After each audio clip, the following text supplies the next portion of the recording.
क्या आप जानते हैं हमारे प्राचीन महादेश का नाम भारतवर्ष कैसे पड़ा?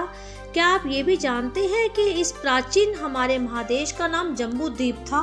परंतु क्या ये सब सच जानते हैं कि हमारे महादेश को जम्बू द्वीप कहते क्यों हैं और इसका मतलब क्या है? हमारे लिए जानना बहुत आवश्यक है कि भारतवर्ष का नाम भारतवर्ष कैसे पड़ा, क्योंकि एक सामान्य धारणा है कि महाभारत एक कुरुवंश के राजा दुष्यंत और उनकी पत्नी शकुंतला के प्रतापी पुत्र भरत के नाम पर देश का नाम भारतवर्ष पड़ गया, परंतु इसका साक्ष्य तो कहीं नहीं है। लेकिन पुराण इससे बिल्कुल अलग है और वो अपने साक्ष्य प्रस्तुत भी करते हैं। आश्चर्यजनक रूप से इस ओर कभी हमारा ध्यान ही नहीं गया, जबकि पुराणों में इतिहास ढूंढकर अपने इतिहास के साथ और अपने आगत के साथ न्याय करना हमारे लिए बहुत आवश्यक है। क्या हमने कभी ये सोचा है कि महाद्वीपों में भूमंडल को कैसे बांटा गया? लेकिन ये 7 महाद्वीप किसने, क्यों तथा कब बनाए, इस पर कभी किसी ने विचार ही नहीं किया।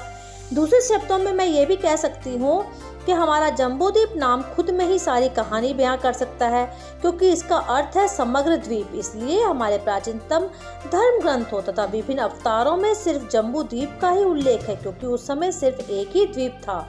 साथ ही हमारा वायु पुराण इससे संबंधित पूरी बात और उसका साक्ष्य हमारे सामने पेश भी करते हैं। वायु पुराण के अनुसार त्रेता युग के प्रारंभ में स्वयंभू मनु के पुत्र और प्रियव्रत के पुत्र थे इस भरत खंड को बसाया। चूंकि महाभारत प्रियव्रत को अपना कोई पुत्र ही नहीं था, इसलिए उन्होंने अपनी पुत्री के पुत्र अग्निंद्र को गोद लिया, जिसका लड़का था नाभि। नाभि की एक पत्नी मेरु देवी से जो पुत्र पैदा हुआ उसका नाम था ऋषभ, और इसी ऋषभ के पुत्र थे भरत, और इन्हीं भरत के नाम पर इस देश का नाम पड़ा भारतवर्ष। उस समय के राजा प्रियव्रत ने अपनी कन्या के 10 पुत्रों में से 7 पुत्रों को संपूर्ण पृथ्वी के 7 महाद्वीपों के अलग अलग राजा नियुक्त कर दिया। राजा का अर्थ उस समय धर्म और न्यायशील राज्य के संस्थापक से लिया गया। इस तरह राजा प्रियव्रत ने जम्बू द्वीप का शासक अग्निंद्र को बनाया था। इसके बाद राजा भरत ने जो भी अपना राज्य अपने पुत्र को दिया और वही भारतवर्ष कहलाया।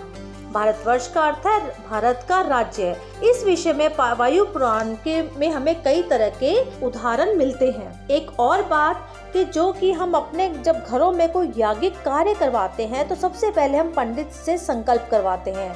हालांकि हम सभी उस संकल्प मंत्र को बहुत हल्के में लेते हैं और पंडित जी की एक धार्मिक अनुष्ठान की एक क्रिया मात्र मानकर उसको छोड़ भी देते हैं। यदि हम कोई संकल्प के उस मंत्र को ध्यान से सुने तो उस संकल्प मंत्र में हमें वायु पुराण के साक्षी के समर्थन में बहुत कुछ मिलता है। संकल्प मंत्र में स्पष्ट है कि जम्बू द्वीपे भारत खंडे आर्याव्रत देशांत ग्रते, यानी संकल्प के ये शब्द ध्यान देने योग्य है, क्योंकि इसमें जम्बू द्वीप आज के यूरेशिया के लिए प्रयुक्त किया गया।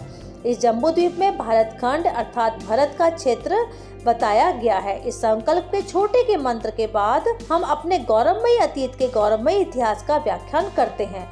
परंतु एक ये भी प्रश्न है कि शकुंतला और दुष्यंत के पुत्र भरत से इस देश का नाम जोड़ा क्यों जाता है?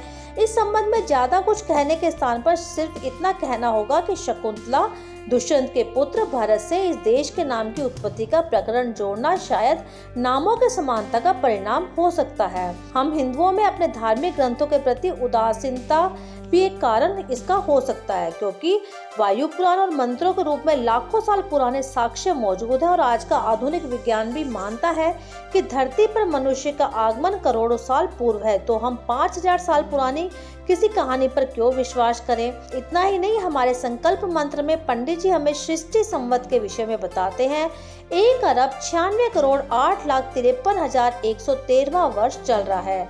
फिर ये बात तो खुद में ही एक अजीब है कि 1,96,8,53,113 पुरानी बातें, परंतु अपना इतिहास पश्चिम के लेखकों की कलम से केवल 5000 साल पुराना ही है। और सबसे बड़ी बात, जब इतिहास के लिए हमारे पास एक से बढ़कर एक साक्षी और प्रमाण पूर्ण तरह से उपलब्ध है, फिर उन साक्ष्यों, प्रमाणों, तर्कों के आधार पर अपना अतीत, अपनी जिम्मेवारी हमारी है कि हम उसे खंगालें। हमारे देश के बारे में वायु पुराण का ये श्लोक उल्लेख है, हिमालयम दक्षिण वर्ष भरताम नैवेदम तस्मत् उद्धारम वर्ष तस्य नाम विदुर बुद्धा, यानी हमारा वायु पुराण साफ साफ कहता है कि हिमालय पर्वत से दक्षिण का वर्ष अर्थात भारतवर्ष।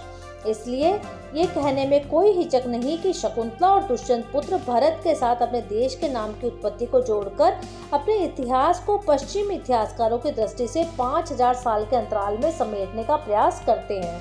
इसके अलावा राजस्थान के इतिहास के लिए सबसे प्रमाणित ग्रंथ कर्नल डॉट का माना जाता है। आश्चर्यजनक रूप से हमने ये नहीं सोचा कि एक विदेशी व्यक्ति इतने पुराने समय में भारत में आकर साल 1.5 साल रहे और यहाँ का इतिहास भी देख गए, जबकि उसके आने के समय यहाँ यातायात के अधिक साधन भी नहीं थे और राजस्थानी भाषा से भी वे परिचित नहीं थे।